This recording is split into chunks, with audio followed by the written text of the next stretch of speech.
Hey guys, it's Alex, and today I'm here with my Rereadathon vlog for October. It is October 31st today, so I definitely left this till the very last minute, but I didn't do a whole lot of reading in October. All the information for the Rereadathon will be linked down below, as always, but the October prompt was to reread a book that makes you cry, or a book that makes you emotional in any other way.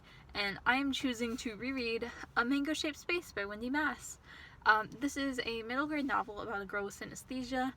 I have heard that it's very terrible representation for synesthesia, but it's a book that I love. I think it's so lovely. It's so beautiful. It makes me cry every time I read it. It's just like one of those books that hits me emotionally. So I'm very excited to read this again for the millionth time. This is my go-to book whenever I want to cry, pretty much.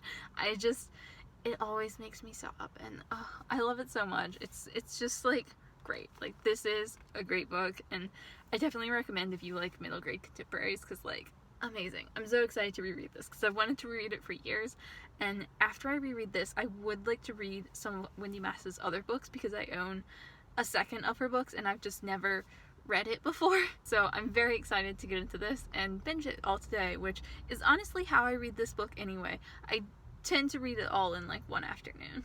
It took me exactly 44 pages into this book to start crying.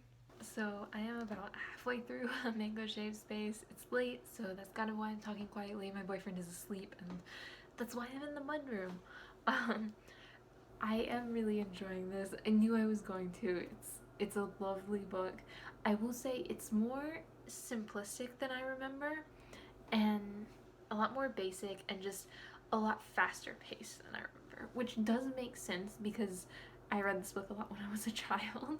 Like, I did read it a few years ago, but definitely a lot when I was a child, and especially because the last two books I've read were The Goldfinch by Donna Tartt and Mrs. Dalloway by Virginia Woolf. So going from those two rather dense, heavier books to a contemporary middle grade is kind of a lot, but I'm still really loving this. I don't quite know if it's 5 stars, but I also haven't just started sobbing and bawling my eyes out yet, so maybe when I do, I will change my mind because I know it's going to happen soon. I'm getting close to the point where I'm just gonna start uncontrollably crying, and I'm kind of looking forward to it because I love this book, and there's just a lot of emotions here. It's really sweet. Like, it's one of those middle grades that just like, it makes me feel good, and I do think part of that is the nostalgia from this book because I definitely read it when I was younger. Like, I probably read this in middle school, which is like the perfect age to read this book, I think, because the main character is an 8th grader, and it does deal with a lot of, I wouldn't say like heavier middle school topics, because there are definitely books that do deal with heavy topics, but it does deal with like friends and coming into yourself and like learning things about yourself and being self-absorbed and kind of learning that that can be a problem, and just kind of a lot of self-awareness that you start getting in middle school, I think, or that starts becoming a thing. I don't know what I'm talking about, but really, really enjoying it, and it's probably going to be after midnight by the time I finish this book, but I don't care. I'll still count it for October. It's close enough. I'm really enjoying it. I have finished The Mango-Shaped Space. It's like 1:30 in the morning, so technically November, but this is definitely still getting counted for October. It's close enough. I gave this 5 stars again for the dozenth time. I don't know how many times I've reread this book, but it's been a lot, and I always love it. Like, if you can see from my face, much like the last video, I cried a lot. I have a stuffy nose from crying and like a headache from crying, kind of, but like, it's worth it. I love this book. It does have some flaws and things I don't absolutely adore about the writing style, especially things like just it's very, very fast paced. This book takes place over a couple of months and it feels like 2 weeks. She'll reference something and be like, oh, that was months ago, and it'll be like something from the beginning of the book, and it's like, it felt like 2 weeks in the span of the book. And I just wish it was a little bit slower paced, because I do think some of the things that were in this book needed more time, and it was a little bit simple, but like, you know, like I said, it's a middle grade book. I'm not really gonna crap on a middle grade book for being a little bit simplistic, but like it's just lovely. It hits me so hard. Like I adore this. I can have some issues with like the writing style, but I just cry. I sobbed for like the last 60 pages of this book. I was so glad that Mima was with me actually, because I got to give her hugs and she kind of cuddled me, so that was very, very nice of her. But yeah, the only other note I have is that there's this really uncomfortable moment where, because of her synesthesia, she wants to try acupuncture.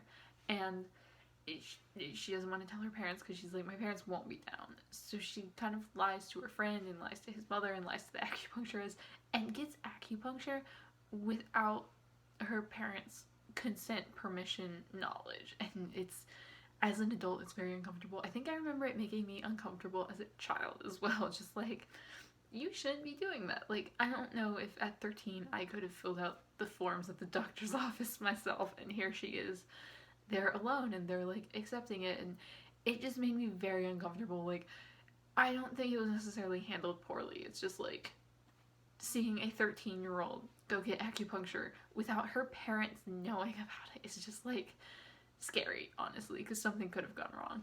And just the adults involved were so irresponsible, and it kind of makes me angry. Just like, as an adult, like, someone take responsibility for this child, like be aware of what this child is doing. But yeah, apart from that, which like is not the book's fault, that's just me being adult and being aware that this is not an okay situation. And I did have one more thing, just the synesthesia in this book. I have no personal experience with it, whether myself or like knowing anyone, but I have heard that it's not good representation. I think that tends to be the general consensus for people who are fairly knowledgeable about synesthesia. So I don't think that negates any of my feelings about this book, but definitely something to know going in. Like, it's just something that I feel like should be acknowledged whenever the representation is not well done. But still, 5 stars. I love this. I cry so much. It's one of those wonderful books that I will continue rereading every few years for like a very long time. The November prompt for the Rereadathon is to reread a book that was written or set before you were born. And for this, I have potentially Middlesex by Jeffrey Eugenides. I have a few options, but right now this is the one I'm leaning towards.